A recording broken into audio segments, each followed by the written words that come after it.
Hello, everyone, my beautiful and amazing risers and prosperity builders. Welcome to Poetry and Perspective with Placid Global Link. It is always a pleasure to be here with you guys and to share information, to bring awareness to so many different topics. But before I continue with the show, I have to get my other people set up on Facebook. So let me go ahead and do that and other places that I need to. All right, so let me go ahead and do that. Give me 1 second. All right.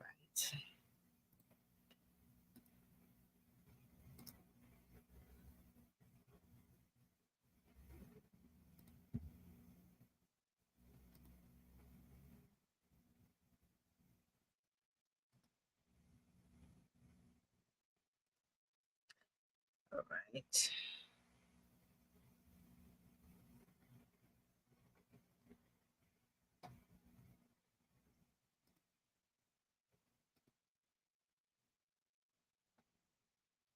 Oh, what's happening here?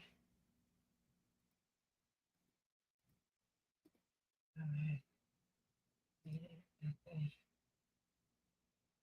Sorry, guys. I'm having some kind of trouble. Okay. All right.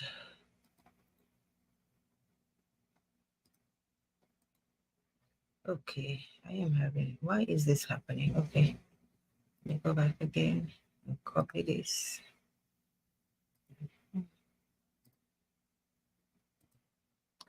I'm sorry, guys. I'm having just a little bit of difficulty right here.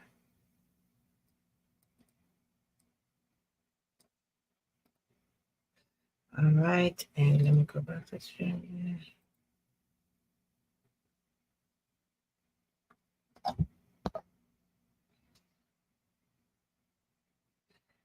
Oh.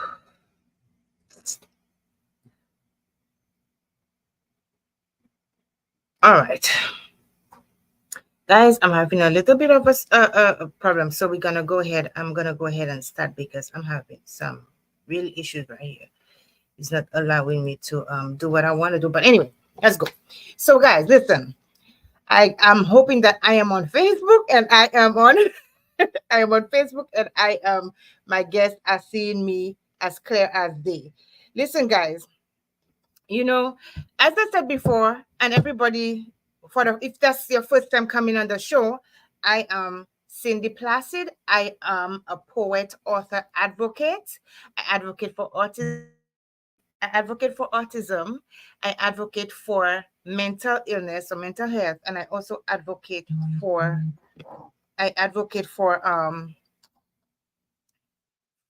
dwarfism and other causes that bring to bring awareness to other causes. There are so many things that are plaguing us today in this world. So many things that are plaguing us today in this world, and we need to bring attention to it, if not just for anything, but just to give us a sense of comfort. So I just want to say thank you so much for being a part of my show, and I wish you an educative and proud Black History Month. Of course, like I said, I advocate for so many different things. With that, I welcome you to my first show on a new segment, International Crisis, um, Eyes on Africa. And let me continue by just giving you a little tidbit. Africa, as they call it, is our motherland. As you see, I have my Black History Month behind me.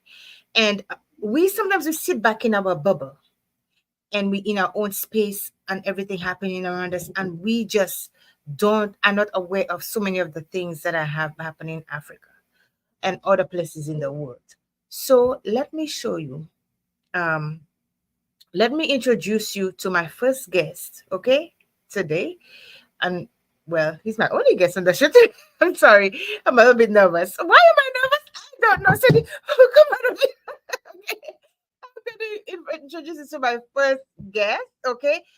But let me show you a little tidbit of what I'm going to, what the show is about, and I'm gonna just play just 1 minute of a video at the background, and he's going to give you a little tidbit of what I discuss over here, what I promote, and what it's all about. So what I gather myself. So give me a second. All right. So whew, I don't even know why I am nervous, but I am. Oh my gosh, this has never happened. But anyway, I'll survive it. All right. Let's share the screen. All right. Okay. We don't want no more. We don't want no more. We don't want violence is under a pound. Instead of us coming together, we drifting further apart. Instead of fighting the problems we face, we keep destroying our own race. Right here in America, black on black crime. In the Caribbean, black on black crime. In Europe, black on black crime. Also in Africa, black on black crime. Is this the black genocide? It's that one all over the globe. Is this the black genocide? Killing the young and also the old. Where are our leaders when we need them? Each time they come around, they always kill them. Each time they come around, they execute them. Who shall care for our children? Okay. I have stopped sharing. Okay. So with that, guys, I am going to bring to you my kind host, my kind friend who was good enough to be able to come here on such short notice to talk about what's happening in Africa. And as you can see in the slide, it talks about Africa and what's happening in the Congo. And my guest today is Mr. Maurice. Maurice, how are you doing today, Mr. Carney? I'm doing well. I'm doing well, thanks. Thank you for having us on with you. I don't know why today I am so nervous because I've been so excited about this show and I am so nervous. Excuse me. But it's a pleasure to have you here. Yes, yes. I'm looking Wonderful. forward to our exchange. Okay, wonderful. So, Mr. Carney, I call you Carney because I think that's your last name, okay? Yes, Please, first of all, tell our viewers about yourself, a little bit sure, about yourself, please. sure. My name is Maurice Carney. I am one of the co-founders of Friends of the Congo, and I also serve as the organization uh, executive director. Friends of the Congo is a solidarity institution that has two overarching aims. One is to raise global consciousness about what's transpiring in the Congo, the Democratic Republic of the Congo. And the second is to provide support to local institutions that are organizing and striving for a peaceful, just, dignified Congo. Some of your listeners, some of them are old school, may recall organizations like International Friends of Abyssinia, that was headed up by people like CLR James uh, and our sister Amy Ashwood, Garvey, and Jomo Kenyatta.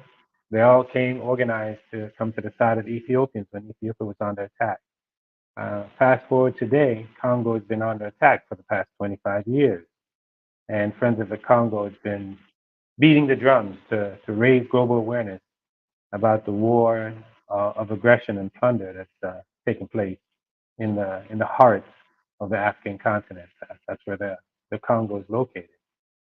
So that's just a brief background of our organization and our raison d'être, reason for existence. I'm not hearing you. You're speaking, but I'm not hearing you. Sorry. Okay.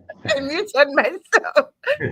For those of you who do not know where the Congo is, I'm going to show you a flag of the Congo. Okay, just a map of the Congo for you to have a brief idea of where the Congo is. Okay, so I'm going to share this with us. This is I'm going to push it over. This is a map of the Congo. Okay, over here there's a Democratic Republic of the Congo. All right. So Yes. go And ahead, as Mr. you can see from the map, the Congo, I don't know if you're, Congo is is literally and figuratively the heart of the African continent. It straddles the equator, right in the middle of Africa, right? And it's a country the size of Western Europe. It's one of the largest countries in the world. It's the second largest in terms of area on the African continent, behind Algeria. It's the fourth largest in terms of population. It has 100 million inhabitants, and it's arguably the richest country on the planet in terms of natural resources. Economists say there's about $24 trillion worth of natural resources in the Congo. Uh, that's to give you a sense of what that is. That's equivalent to the gross domestic product of the United States. So it's a spectacularly wealthy country. It has gold, diamond, copper, tin, uranium, manganese, coltan, you just wolframite, you just name it. It's found in spades. Some scientists say that Congo has minerals for all the metals on the periodic chart. That's how wealthy the country is. And the minerals are both precious and strategic. That is to say, they're vital to major industries, not only in the West, but throughout the globe. We're talking about the automobile industry. We're talking about the jewelry industry, talking about the technology industry. We're talking about the electronics industry, military, you name it. Congo has minerals that are critical to all these industries. And that Oh, explains in part why the people sitting on top of all that wealth that the whole world wants face a tremendous amount of challenges. so before we get into the challenges and what's going on in the Congo, tell us what drew your attention to the Congo, and what was the I would say not basically I'm sure there's not just one thing that drew you, but what Mm. was that defining moment to say, okay, this is where I need to talk about it, I need to bring awareness and to start letting people know what drew your attention?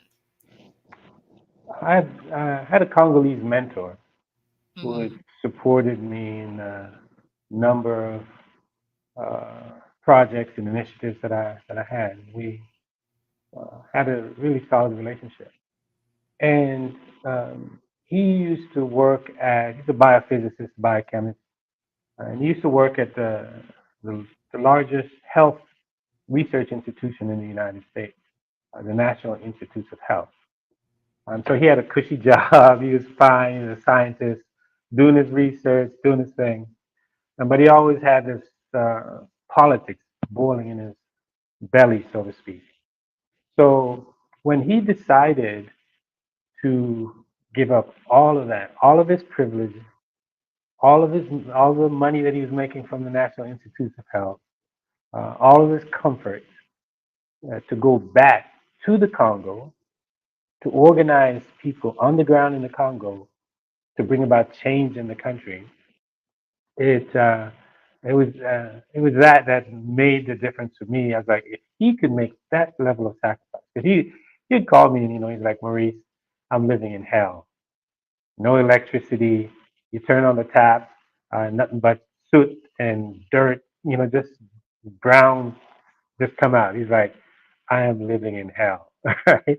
And if you ever visit the Congo, not even talking about the conflict, not even talk about any of that, all the other things that are bad that are happening, but just daily living to move from point A to point B, it is an enormous challenge, right? Because you have a country where less than 10% of the people have access to electricity. And those who have access to electricity, you can count on it going out almost every day. It's going to go out, all right? May I So ask you, are you from the Congo as well? no, no, I was born in Jamaica.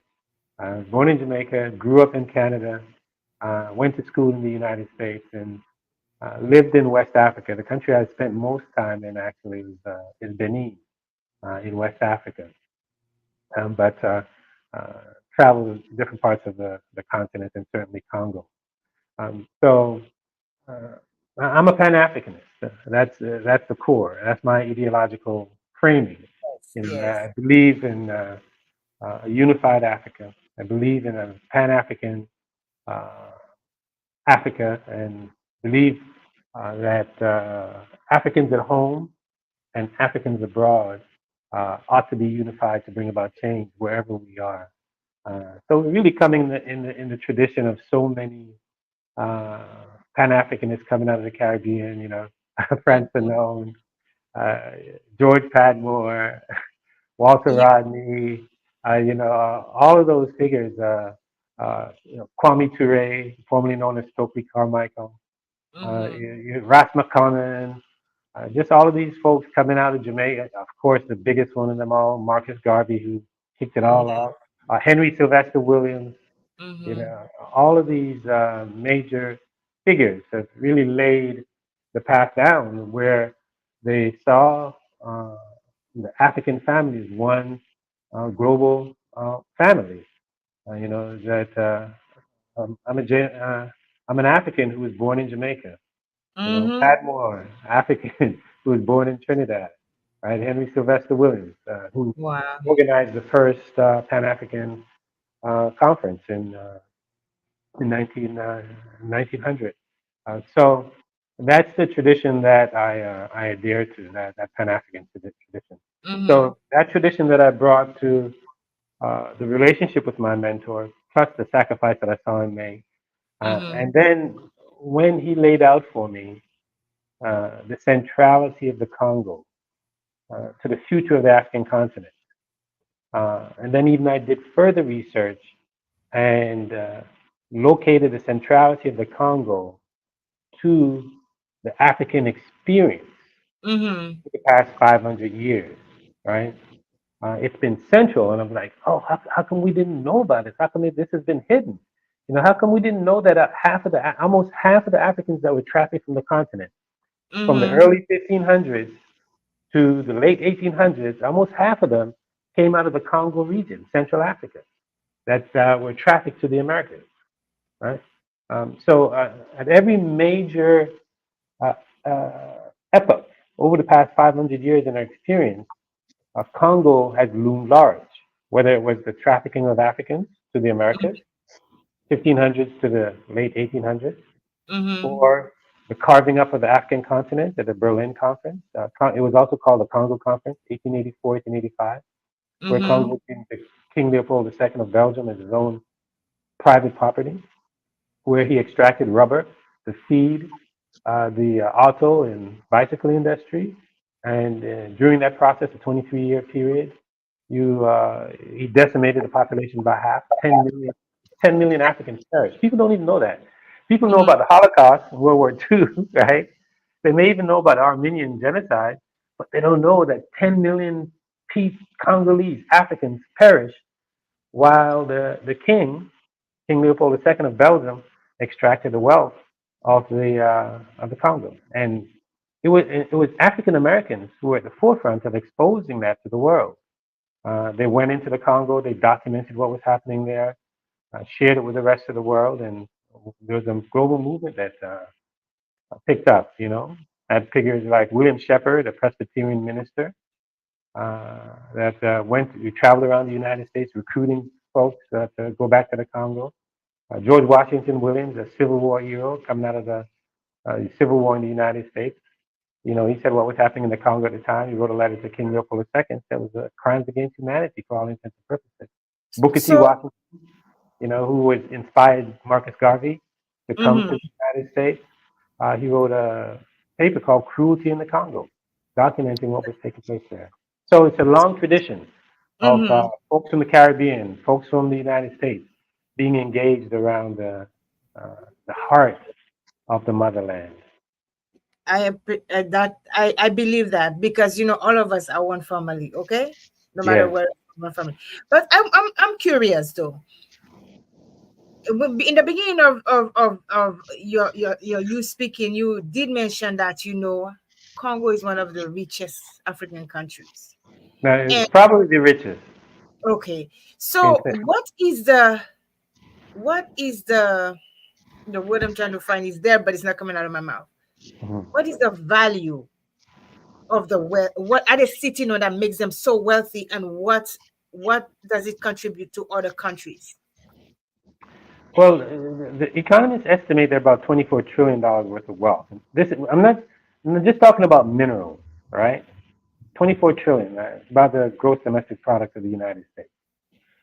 When you talk about the gold or the diamonds, the copper, the tin, the nickel, the uranium, the manganese, the cobalt, the coltan, you name it. They're saying that's an estimate. However, if Congo was to do nothing with its mineral sector, say just shut it down, no minerals coming out of the Congo, no digging into the ground for it. Mm-hmm.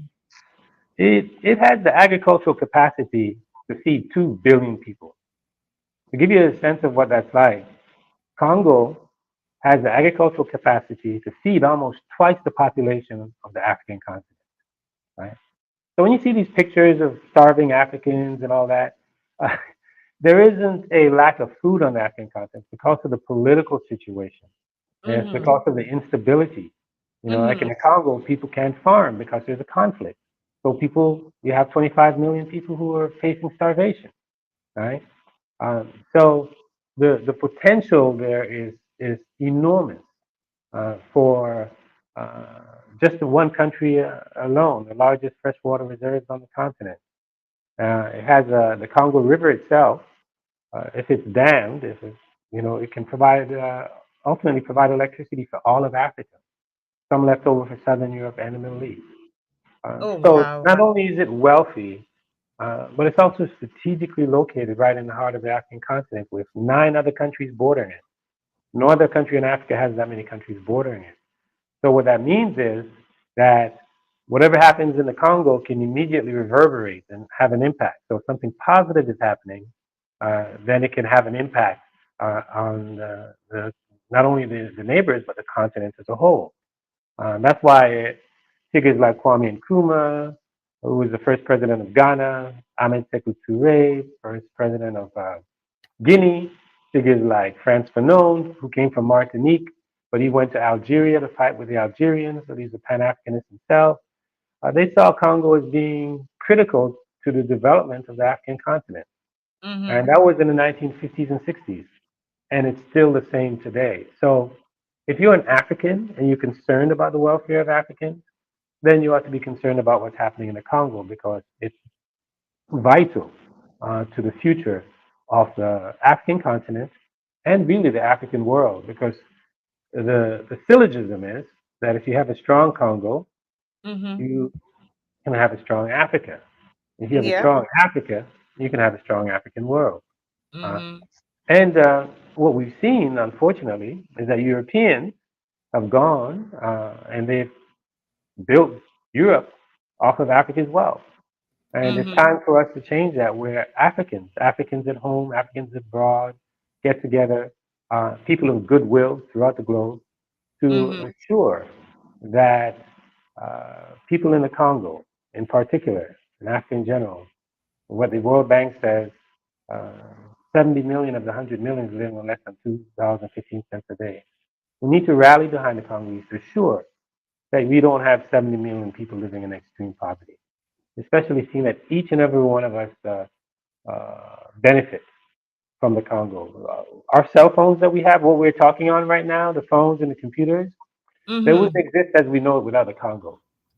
So what we say at Friends of the Congo is, at the very least, if you know you're benefiting, you should be concerned and ask the question, what happening to those people where the resources came from for me to be able to communicate like this? And that So, would have been my next question to you. What is happening in the Congo that is causing the crisis where we have a country that is so rich in resources? hmm People are suffering, the people are in a crisis. Could you hmm tell us what's happening? Well, the short answer is it's been a 25-year war of aggression. You have neighboring countries like Congo's neighbors, Rwanda, who's headed up by Paul Kagame, and Uganda, headed up by Yoweri Museveni. They invaded the Congo twice, Mm-hmm. 1996 and again in 1998. Mm-hmm. And then since that time, they've been supporting militia groups in the Congo that uh, help them to steal Congo's gold and Congo's timber and Congo's coltan for their own country. So before, I mentioned to you back in the 50s and 60s, the African Mhm. leaders, they came Mhm. together to support the Congo. Mhm. Today, they come together to plunder the Congo for their own personal and country benefit. That's Selfish gains. selfish gain, absolutely selfish gain. And there's such abundance that it's not even necessary. That's Exactly. that's the tragic part. The sad. It's all tragic, but that's really the tragic part. That and these leaders, uh, they wouldn't be able to do what they're doing in the Congo without the money, the equipment, the training, the intelligence that's provided to them by countries like the United States and Great Britain. And when if a body like the international, like the United Nations, try to hold them accountable for the crimes that they're committing in the Congo, I'm talking about the Kagames and the Museveni, then the United States run interference, diplomatic and political interference, so that they're not held to account. Wow. So there's a direct connection between the instability in the Congo and the US, United States and Great Britain's relationship with Rwanda and Uganda. I mean, for the listeners in the or the viewers in the United Kingdom, they could tell you like right now, the president, the prime minister rather of the UK is trying to push through a deal where if they get asylum seekers that come to the UK and trying to get refuge in the UK, that they would round them up and send them to Rwanda. That's a deal that's on the table right now with the UK and Rwanda. So they they need Rwanda to do things for them uh, outside of Africa, in Africa, and it's not the first time that the United States has played such a destructive role in the Congo. There's a book that just came out. It's published by a gentleman out of Washington. The book is called The Lumumba Plot. It's called The Mhm. Lumumba Plot. It's published by a gentleman by the name of Stuart Reed. The Lumumba Plot is a book about Prime Patrice Lumumba. He was the first democratically elected prime minister of the Congo. And the Mhm. CIA, the United States, the United Nations, the Belgians, along with some Congolese elites, overthrew him. And not only did they overthrow him, but then the U.S. installed a dictator over the Congolese people for over 3 decades. And when the Congolese people rose up to try and get rid of the dictator, the U.S. will send in bombers and crush the people's uprising. So Stuart Reed said that what we see in his book, and he even published a commentary in the Washington Post Mhm. in October of 2023 that says where he said that the way we see the Congo today is a direct result of what the United States did 60 years ago, because Mhm. they stole the future away from the Congo by Mm. overthrowing and assassinating the prime minister.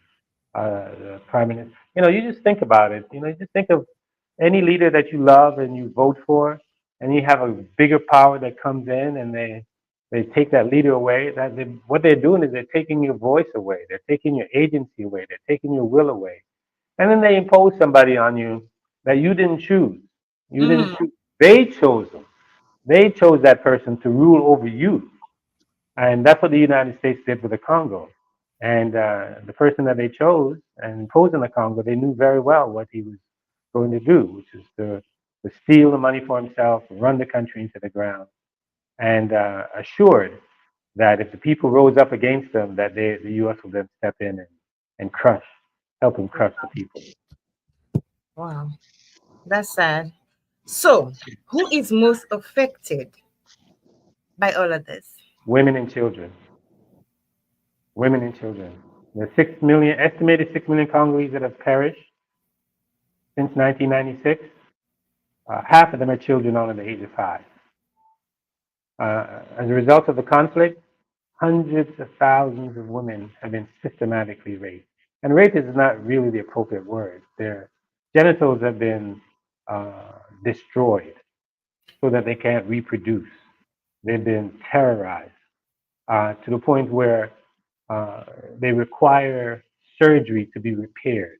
In fact, uh, this Congolese doctor, his name is Denis Mukwege.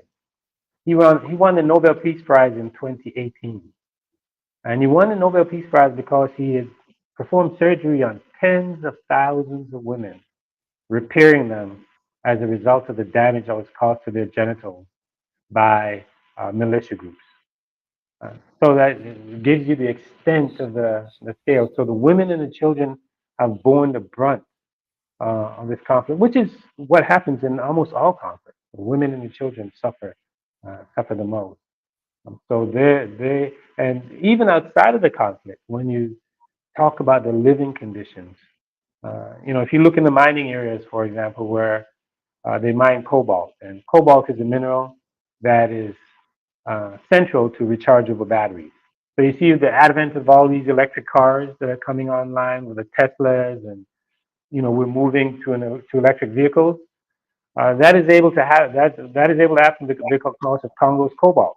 Congo produces 70% of the world's cobalt. However, in that area, there are certain people who mine the cobalt using their hands. They call it artisanal mining. Those are mining that's done with your hands, as opposed to industrial mining, where mining done with machines. And the women who are in the mines, because there's such rampant poverty, they have to go in the mines, and sometimes they bring their children. And the cobalt and the nickel and the copper, these are all radioactive materials, right? So the women who are in the mines in the Congo doctors have done studies that said they have the highest metallic content in their bodies of any women in the world. And they, as a result of their being in the mines, their children far too often, come out deformed. So the health impact, even outside of the conflict, just dealing with daily living and being around the mine, is felt most by the women and the children. I'm trying to put this into perspective. Mm-hmm. A country which, based on your knowledge, probably the richest country in the world. Arguably, it's up there. Definitely top 10. Yes, arguably has the most resources. So you said 23 trillion? 24, according to 24. the expert. Yeah. And is able and has, and even if that wasn't, any of those resources were not there, the agriculture could feed billions. Yes. And to have the women and the children, I'm trying to understand this. So have the women and the children who are the most vulnerable put in positions where they're getting raped, brutalized, and children being from deformities. From what I have been learning, these children go in the mines to work as well, and that is causing them health problems. They die, and they get injured. Right now there's a lawsuit that's in Washington D.C. against major tech companies for being complicit in sourcing minerals from the Congo that has been tainted by child labor. There's an organization called International Rights Advocates. They're suing Tesla, Apple, they're suing Dell, Microsoft, and Google for on behalf of 14 Congolese children and their families. So while we're here enjoying the luxuries of our cell phones, brand new ones, maybe every 2 years, right, thousands of dollars. We have these innocent children. We at the We are at the top. We're at the top, right? And they're at the bottom. So they don't exist as far as we're concerned, right? They just don't exist. At least that's the way the world has carried it, right? As long as we have our phones, As long as we can, we have our laptops and the computers, and we can tweet and we can do Instagram and TikTok and all of that. Those children don't exist.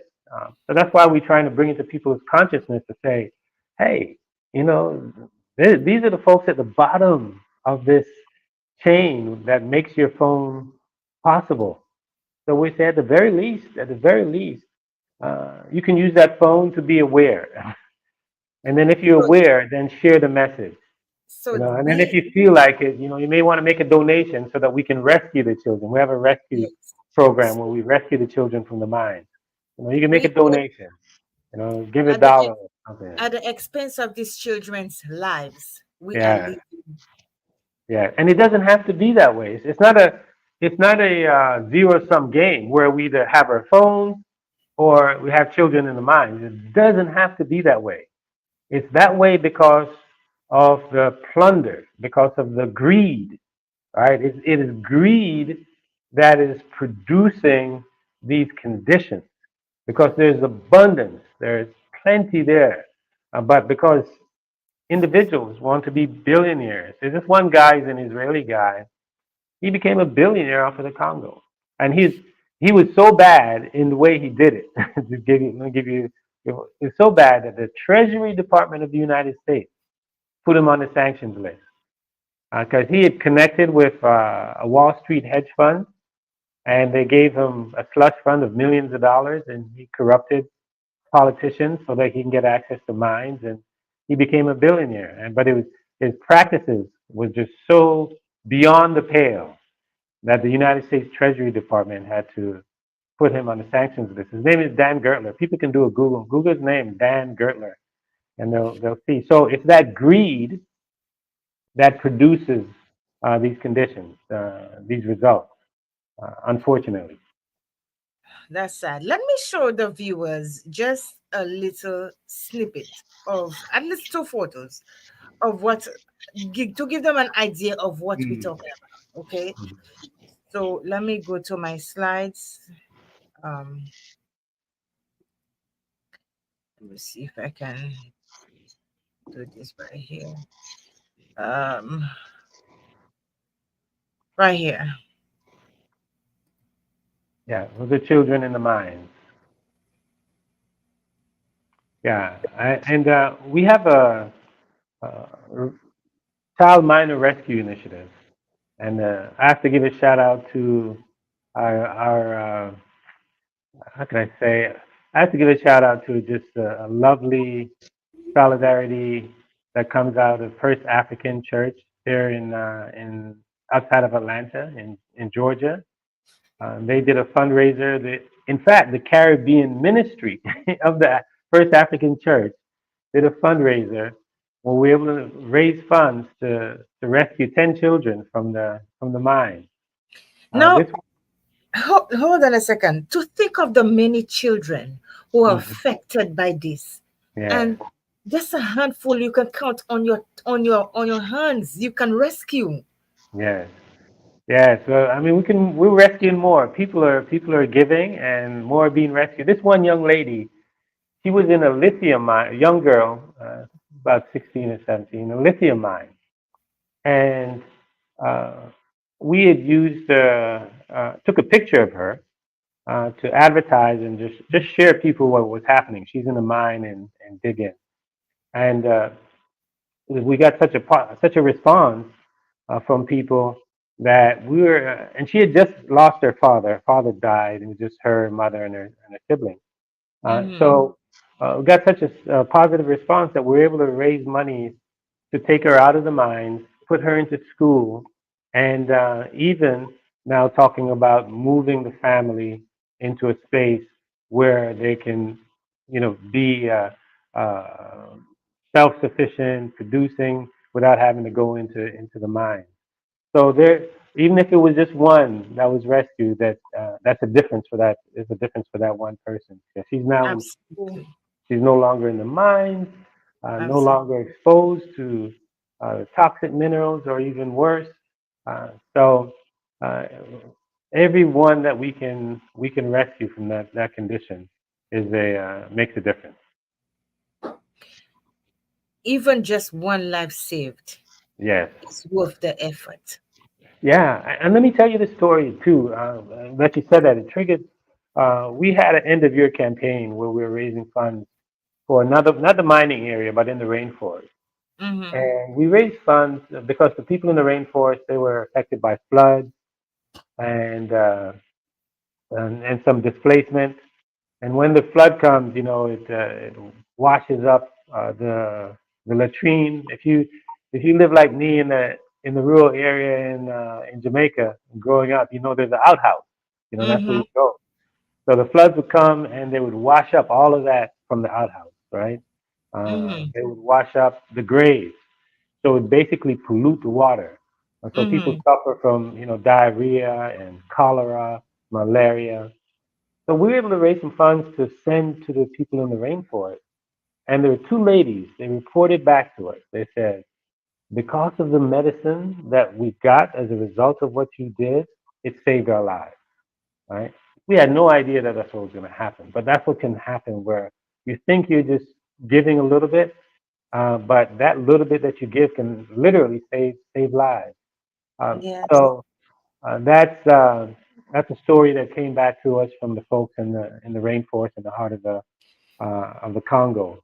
That uh, that solidarity, right? Mm-hmm. It's not going to solve all of the problems, but it can make a difference for one person. It can make a And difference for a village. I was just about to say that because we want in our own hearts, when we see things that are going on. I know particularly for me, and I'm sure that's why you got into it as well to help people. Mhm. We want to save everybody, Mhm. but we can't. No, you It's won't be able impossible to. to save It's everybody. impossible.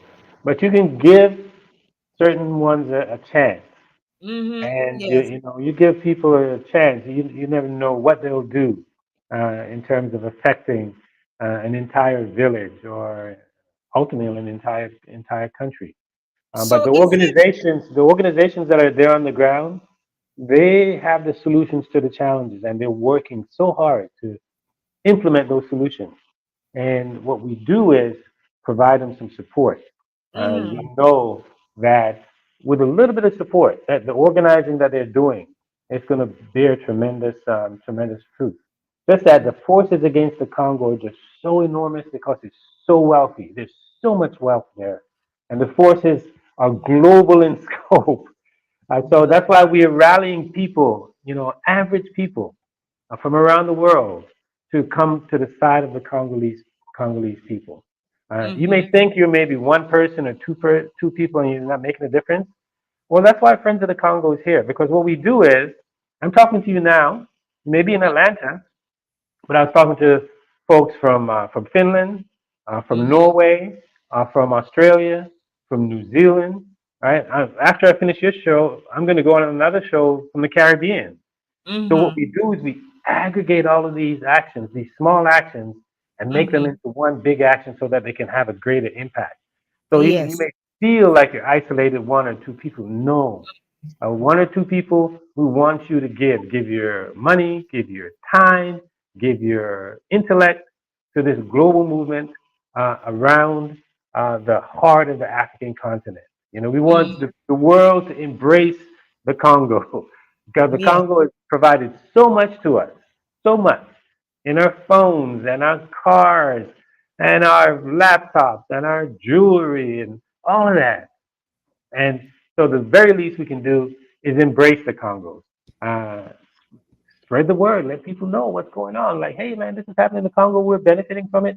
You ought to do something. That's what the women at the church did. They're like, oh, this is happening. Okay, the Caribbean ministry, we're going to raise some funds and we're going to do our part. So I think if everybody does their part a little bit, you'd be shocked at the tremendous difference that can make in the heart of the African continent. So I'm going to put the link in a few minutes. I'm just getting it ready to get that there. But one of the things that I want to I you mentioned how the children are being affected and how the I hate to say the word because I have tongue twisters. These big companies are profiting, and then we Yeah. are on the back burner being ignorant that every year we want a new, every 6 months people change their phones. new cars and everything at the Right. expense of these people.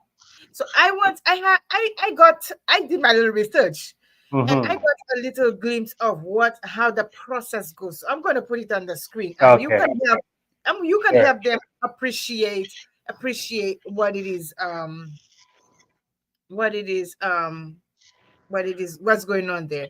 I don't want Okay. to lose my link, so give me 1 second. Let me Sure. I Sure. can pull it up.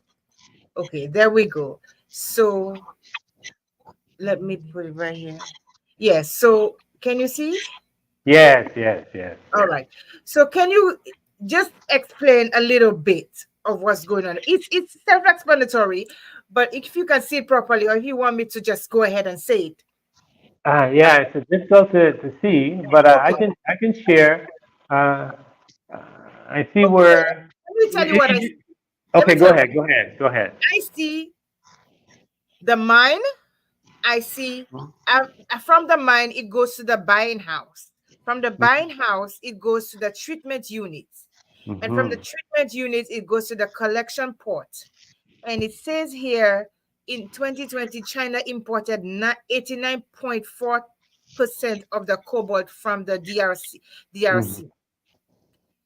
So then from there, it goes to the boat, then it goes to China, then it goes to the factories, then it's spread all over the world. Is that what I'm seeing? So That's explain that.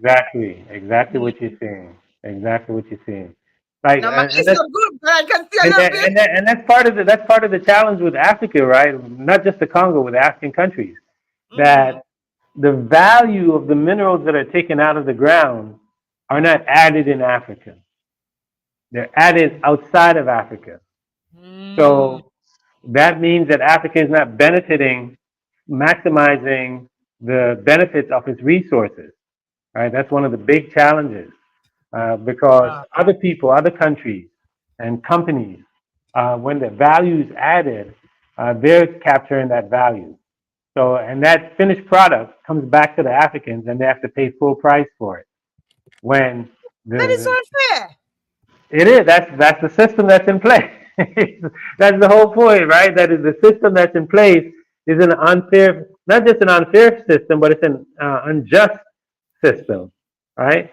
Where that I'll give you an example. Indonesia is trying to change that. Indonesia is rich in nickel. Nickel is really important for the Mhm. rechargeable batteries.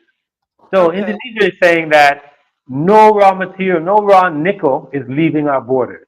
Yeah, it has to be processed in Indonesia. So do you know Okay. what the European countries are doing? They're trying to sue Indonesia because Indonesia wants to keep their nickel in their land and process it there. So they're bringing a case against Indonesia in the World Court, in the World Trade Organization. Sorry, not the World Court, the World Trade, the Mhm. WTO.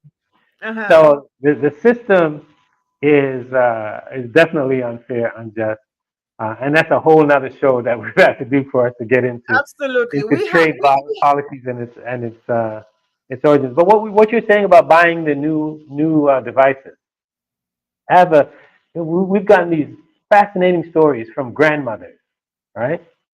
These grandmothers, uh, if you could too, in that link, put Free Congo, freecongo.org. Put okay. freecongo.org in the if you're able to do that, just freecongo.org. That's where we want Okay. everybody to go.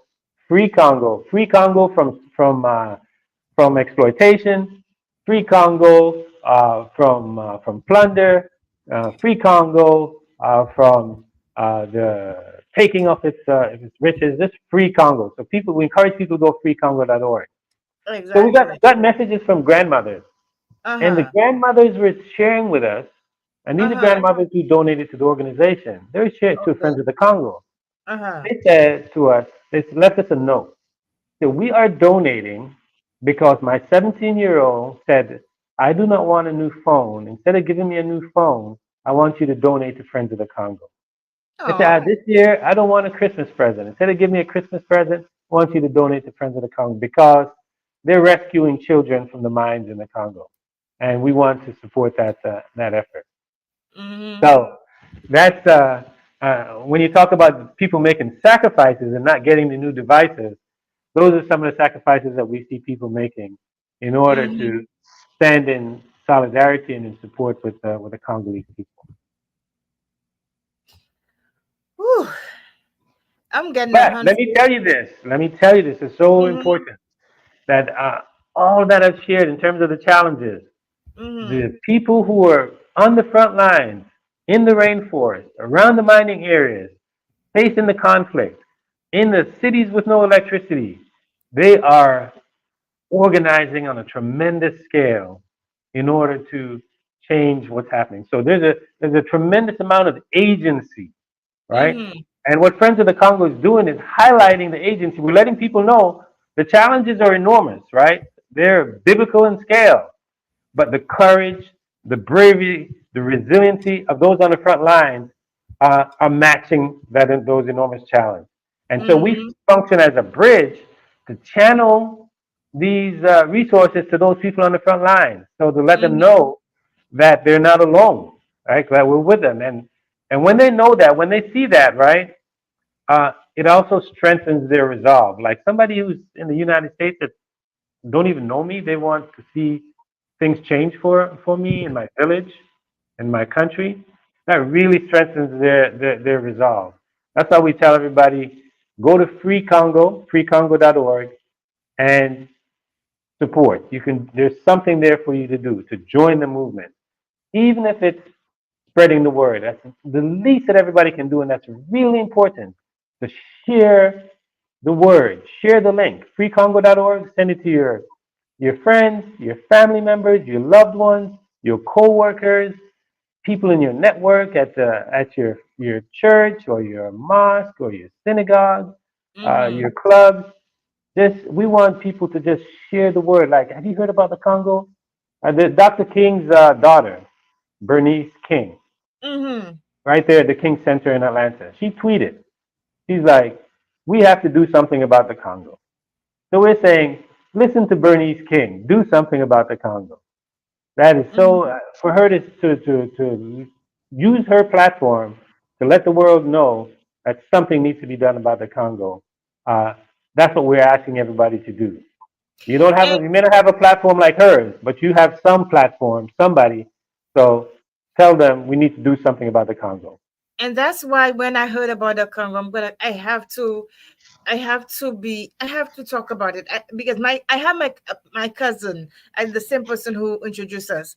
She is very, excuse me, she's very very passionate about Africa and what happens in the Mhm. African country, and she really is, she wants to help. Okay, she wants to help, and so She's we already helped. Don't say she wants to. She's already helped by getting us on this platform with you. exactly, Yeah. and so I don't want this to be the only show that we have. What I have set up here is for every month, the first Friday of every month, for us to be able to talk about the Congo. Let's continue the educating. Let's continue bringing Yes. awareness. Yes. We Yes. can Yes. bring people over here to give us stories, Yes. experiences, Yes. without insulting, without offending anybody. Yes. But what needs Absolutely. to be told, it needs to be said because people need to know. Yes. They need to know that our friends, our brothers, our sisters, our children. I wrote a poem. Let's Uh, hear it.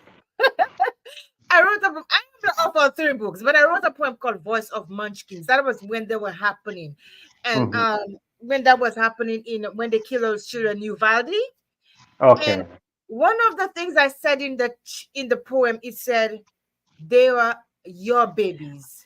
They were Mm. our babies. We Mm. cried, nations cried, continent cried. And I'm going to read a little bit of it because since you asked, Yes, please. when my cousin told me about this, I had not finished the poem, but I started writing a poem about the Congo. I had Mm. read 5 verses already. So probably next time when you come on, it's gonna Yes, be finished. please, please, It's gonna please, be please. finished. Yeah. That's one of the things we encourage people to do. Use your talents to spread the word. If you're a poet, write a poem. If you're a singer, sing a song. If you're an artist, make art. Let's just blanket the world with Congo so that uh, we can embrace the Congolese people and be by their side, ultimately to change what's unfolding in the heart of the African continent. I am very passionate about people. I'm very passionate about children. And I know personally there's not much I can offer financially, but whatever I can offer, which is my voice, you bet you I'm going to offer my voice. That we have three options for people: their intellect or their talents and their expertise, their time, or their money. And the biggest contributions that we've had, let me tell you, are Mm-hmm. people's ideas, right? Yeah. People's ideas. We had a filmmaker made a film for us. All we had to do is write the script, tell them who to interview, and that's been one of the most impactful films that's out there on the Congo. He didn't Mm-hmm. give us any money. He didn't give us a dime. You know, he said he brought his talent to the table and said, "This is what I'd like to do," and we said yes, and it just made a tremendous amount of difference in bringing awareness about what's unfolding in the Congo. So Absolutely. whatever it is that your talent is, we can use it. Okay. Now I'm going to read the poem to you. Not the one that I wrote for the Congo. When you come Okay. back the next time, so that is an invitation for me to tell you, you need to come back and give us more. Give us more Gladly, videos. Give gladly, us more. gladly. Yes. So let me read the poem to you. And it is I wrote it for everybody, but it was at the time that Uvalde had all of those shooting, all those children died. I could not Mhm. go protest. I don't protest, but I this is my way of lending my voice, as you said, for the for the innocent lives. It goes like, Yes. I hear your cries, your screams deafen my ears. In the deep, I feel your pain is felt in the deepest part of my soul. I am with you in your fears, in your every dreadful tear. My heart laments over your innocent faces. The image of your witness slaughter is locked in my memory's darkest places. My soul cries, but there's no consolation. The anger, the sadness piercing deep within me is far less ghastly than the trepidation, the terror your innocent eyes have seen. Every image is like monstrous tidal waves, evokes unwanted thoughts of a coward's carnage. Why, oh, why did you shed the blood of munchkins? Beautiful life with so much promise. Loud voice everywhere reminds me of the rattles as I feel the bullet pierced into the surface of the skin's cushion. You were their babies. You were the reflection of our babies. I cried. We cried. Nations and continents cried.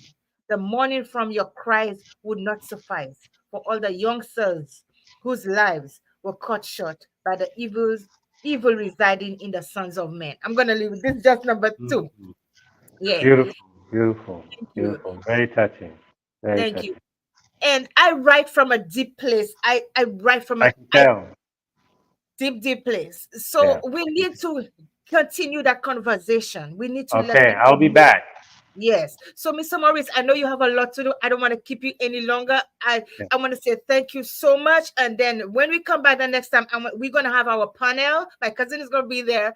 And then another gentleman, we're going to have our panel and we're going to discuss some more. We're going to go in depth as to other things that are happening and how the lives that are affected. Okay. So Yes. thank you so much for being there. Thank you. Have a Thank good you. night and we'll talk soon. Okay. All right. Thank you All very right. much. Thank you for having us on. You're most Enjoy the welcome. weekend. You too. Bye bye. Bye bye. Guys, there are so many things happening around the world that we don't know of. And I'm telling you guys, I I lend my voice to things that matter, to issues that matter. That doesn't mean everything else doesn't matter to me, but the pressing things that is gonna cause us hurt and pain and anguish. I am a product of so many different things, but I don't let it define me. Okay? I have become a new person. I have found myself, my personality. I know where I stand and I know what I want and I know what I do not want. And I know what hurts me and I know what will not. And I also know that there are voices, there are people living in so much pain, so much anguish, so much horror that we don't even think of. To hear of babies, of these women's private parts being mutilated. Am I saying the wrong word right? Yeah, I have tongue twister, excuse me. But to hear those those lives being shattered because of luxury because of greed. It's painful. And as much as I don't talk about religion and politics over here, it is sad to hear that our leaders and people, with so much wealth, they want more. And at the expense of innocent lives. So we need conversations going like these. We need people to continue talking about what's happening in the Congo, and not only in the Congo, but in Africa and other countries as a whole. So if you have any ideas, if you have an idea of anything that is happening in other countries, please let me know. Let us talk about it. And this is the first show for the year, the first official show for the year. Listen, guys, this year I promise to make it very interesting, very educational, and to offer some sense of hope, some sense of comfort to the people who have lost hope. A little bit can go a long way, and we need to be part of somebody feeling a measure of contentment, a measure of peace, to have a little hope. So I am Cindy Placid. I'm not going to say too long over here. I have another show tonight at 8 o'clock p.m. We are going to be interviewing Miss Chanel Hippolyte. She's one of the St. Lucia Miss St. Lucia USA Independence Park contestants, and she's going to be here tonight at 8 o'clock. So I urge you to join me tonight at 8 o'clock for that show. Invite your friends. Please like and share my lives. Let others know what is happening. And this is a platform for people who want to share what they're doing, a platform to promote people, a platform to encourage, to inspire, to empower.